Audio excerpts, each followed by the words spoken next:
Good morning.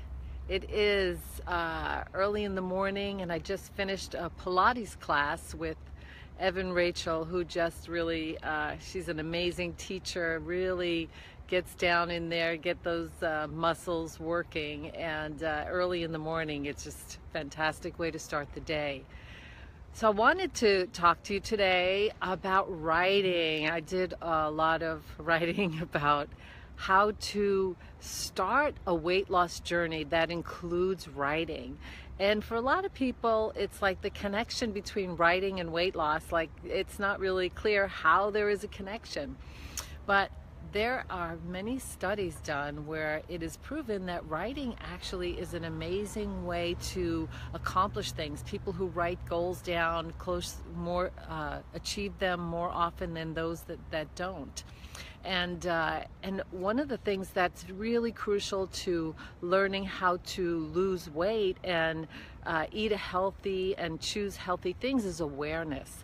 And by writing things, first off, it gets it out of your head.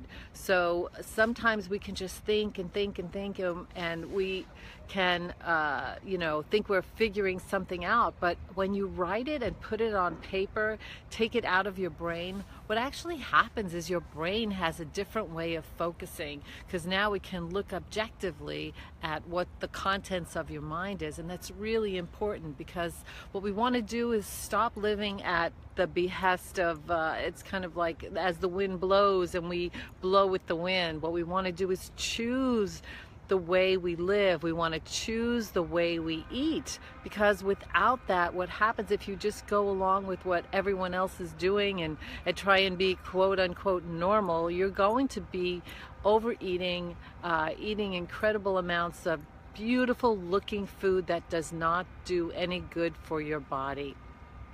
So it's really important, as I have been writing about, is to write down the food that you choose to eat, to create a protocol by putting it down on paper. What is it you want to plan to do? And then you observe, did I do it? And so by planning and evaluating, this is going to give you a methodology of proceeding and succeeding. So what I like to do is you want to write down the food that you plan to eat. You want to write down what you did eat. And it's really important to understand why we're choosing to eat those things. And quite often it's because of a thought or an emotion that we're having that we're trying to avoid. And so we end up eating food that feels good in that moment, but it doesn't really solve any problems, and it only keeps us in unhealthy bodies, gaining weight and being unhappy with ourselves. So it's really important to write, because what's going to happen is you're going to get the awareness of the amount of food you're eating, what you're eating, and then you're going to get the awareness of what's going on in your emotions, what's going on in your life. And then you look at it on that piece of paper, and then you can evaluate it. So you want to do is evaluate it, and then you might see where it could be tweaked. You want to figure out maybe this isn't working. Maybe you're too hungry between meals, and you want to make sure you're eating enough protein. Or maybe some days, you're just feeling like you're not getting enough food, and you want to really make sure that there's enough food in your protocol. But the only way you know that is if you are in touch with and aware of your feelings. Or maybe you just need to learn how to be hungry. Maybe being hungry is something that you've never actually experienced, because physical hunger and emotional hunger, there's a difference. Physical hunger is when your stomach is empty because you've actually digested all of the food that you have already eaten. So it takes time between meals in order to get to that point. But if you're continuously eating, perhaps you just never even know what hunger is. So awareness is going to give you clues and keys to who you are. I was thinking about it, if you've ever taken any classes in university or at any school, you always take notes, right? You get a notebook. That's a big part of what you do. You highlight, you underline, you take notes, because that's how the brain absorbs information.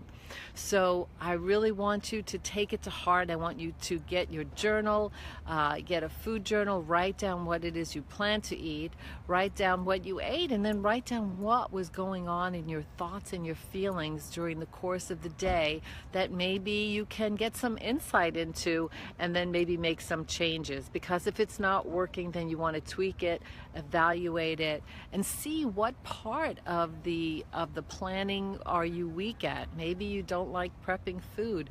Maybe that's the kind of that the awareness of that means maybe you have to make it a little more fun when it's time to prep food. Maybe you can get a friend to prep food with you, or you can put on some good music while you're prepping your food, or you want to make sure you're choosing food that that you like, so that you don't have to dislike your food.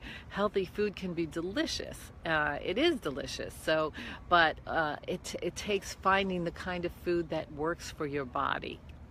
So, once again, it's about creating a protocol, writing down what you're doing each day, how you're feeling, what you're thinking, and then looking back and evaluating it. Where do you need help? Where do you need tweaking?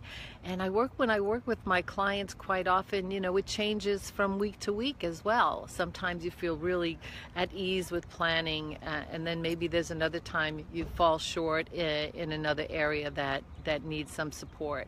So I encourage you to write yourself on your way to thinness, and it also is good for creating goals in your life that have nothing to do with food. Because remember, the goal of getting thin is not to think about food all the time, but to create a life of substance, a life of joy, a life of doing what it is you want to do that has nothing to do with food. You feed your body the nutrition it needs, and then you go on and you figure out how you want to be in the world.